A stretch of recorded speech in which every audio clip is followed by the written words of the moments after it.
Young king light music studio, Alampalayam, Coimbatore. December மழை, episode 10. Jagadish, என்ன நம்ம போகிற ரூட்டு கரெக்டா? ரவிக்குமார் தற்கொலை கேஸை அது கொலையாக இருக்கும்னு அவன் தம்பி கம்ப்ளைண்ட் பண்ணான். பின்ன ரவிக்குமார் தான் அந்த சின்ன கத்தியை அந்த பையன்கிட்ட கொடுத்ததா தகவல் வந்தது. அதுக்கப்புறம் அந்த மூர்த்தி பிளைண்டு ஒரு கொலையை காதால் கேட்டேன்னு கம்ப்ளைண்ட் பண்ணார். பின்ன அந்த வடகோவை மேம்பாலத்தில் நடந்த ஆக்சிடெண்ட்டு, அதில் காரை கண்டுபிடிச்சி போய் பார்த்தா அந்த கார் மெக்கானிக் ஷாப்பில் இருக்குது. ஆனால் அந்த கார் நம்பர் மட்டும் வேறு காருக்கு போட்டு ஓட்டியிருக்கான். எனக்கு இருக்கிற தலைவலியில் இது வேற.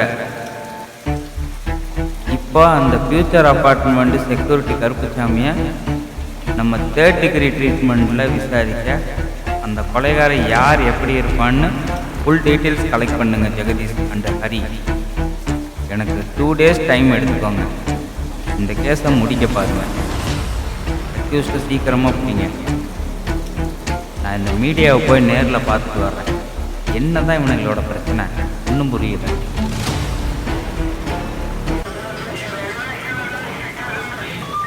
ஜெகதீஷ் சார், கருப்புசாமியை ஒரு நாள் ஃபுல்லாக சாகிற அளவு கடிச்சாச்சு சார். அவன் சொன்னதே திரும்ப திரும்ப சொல்கிறான். யாருன்னு தெரியாது, ஆனால் அப்பப்போ 1000 2000ன்னு பணம் கொடுப்பாரம்மா. முகத்தையே பார்த்ததில்லைன்னு சொல்கிறான். ஒரு நாள் அந்த ராம்ஜியோட கார் நம்பரு ஃபோனில் கொடுத்து கேட்டிருக்கான். அதுக்கப்புறமா நான் அவரை பார்க்கவே இல்லை. எதுக்கு இருக்கட்டும்னு சொல்லி தான் அந்த நம்பரை மொபைல்லேருந்து நோட்டில் எழுதி வச்சுருந்தேன் சார் அப்படின்னு சொல்கிறான். ராம் வேறு சும்மா இல்லாமல் அந்த ஆளை கையில் ட்ரில்லிங் பண்ணிட்டாரு.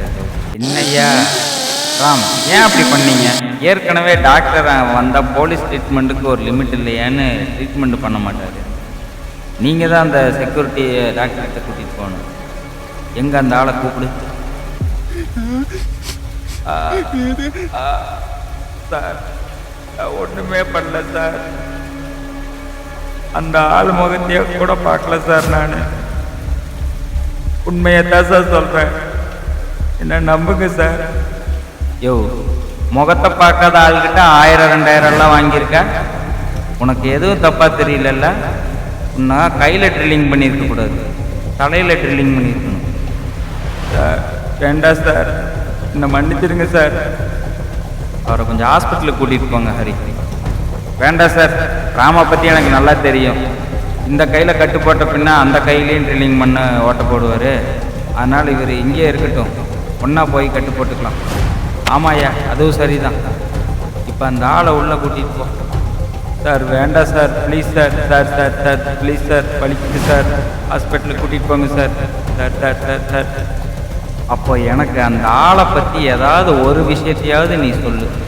நல்லா யோசனை பண்ணி சொல்லு. சொன்னா தான் இதுலேருந்து நீ தப்பிக்க முடியும். என்ன பண்ணுற சார்?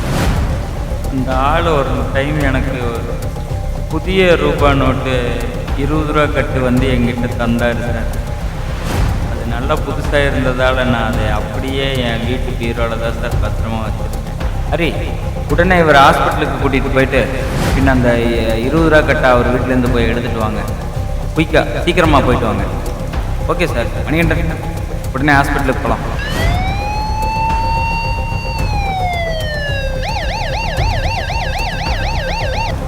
என்னங்க உங்கள் மனசில் என்ன நினச்சிருக்கீங்க?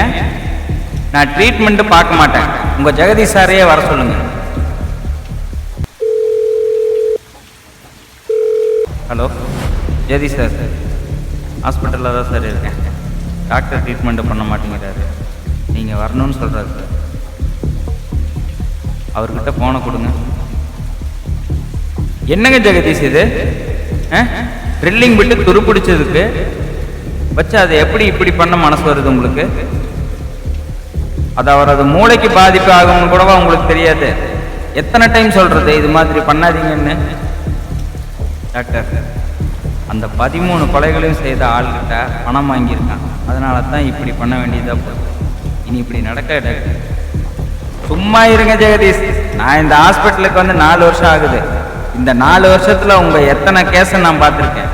இதுவே என்னமோ 50 60 கேஸ்ன்னு நினைக்கிறேன். நீங்க என்கிட்ட சொல்லாதீங்க பண்ண மாட்டேங்கிறதெல்லாம். நானும் பார்த்துட்டே தானே இருக்கேன். இதுவே எனக்கு தெரிஞ்சாச்சு. அது சரி, என்ன ஒரு கையில தான் ஓட்ட போட்டிருக்கீங்க? கட்டு போட்ட பின்ன இன்னொரு கையில ஓட்ட போட்டு கூட்டிட்டு வருவீங்களா? எனக்கு டியூட்டி டைம் முடிஞ்சது. மறுபடியும் வந்தால் நான் இருக்க மாட்டேன். சார் என்ன சார், அவர் டாக்டர் பேசுகிறத பார்த்தா இப்போவே இன்னொரு கையில் ட்ரில்லிங் போட்டால் தான் ட்ரீட்மெண்ட்டு பார்ப்பார் கூட இருக்குது. பயமாக இருக்குது சார். அவருக்கு ஃபோனை வாங்குங்க சார். மருந்தாவது கொஞ்சம் கொடுக்க சொல்லுங்கள் சார். இல்லை ஊசியாவது போட சொல்லுங்கள் சார். Please sir. உங்களுக்கெல்லாம் போலீஸுன்னா சாதாரணமாக போச்சுல்ல. நீ எவ்வளோ பெரிய தப்பு பண்ணியிருக்குன்னு உனக்கு தெரியாதா?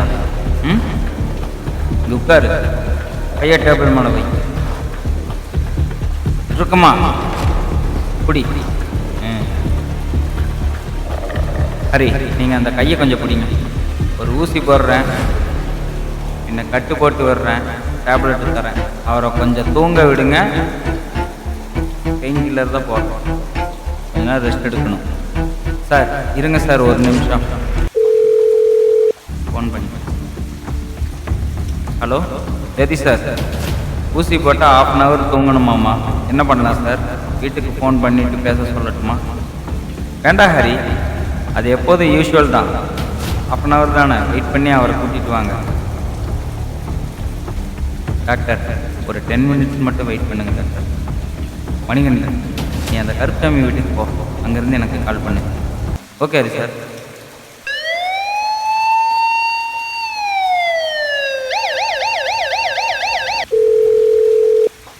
ஹலோ ஹரி சார், அவங்க வீட்டில் தான் இருக்கேன். அவங்க வீட்டில் பொண்ணு அவங்க ஒய்ஃபுன்னு நினைக்கிறேங்க சார் இருக்காங்க. கருப்சாமி, உங்கள் வீட்டில் இருந்து அந்த 20 ரூபா கட்டை எடுத்து அவருக்கு இந்தாங்க ஃபோன். வைக்கிறாங்க. ஹலோ, நான் தாண்டி பேசுகிறேன் கருப்சாமி. பீரோல இருந்து அந்த 20 ரூபா கட்டை எடுத்த அந்த சார்கிட்ட கொடுத்து விடு. சரிங்க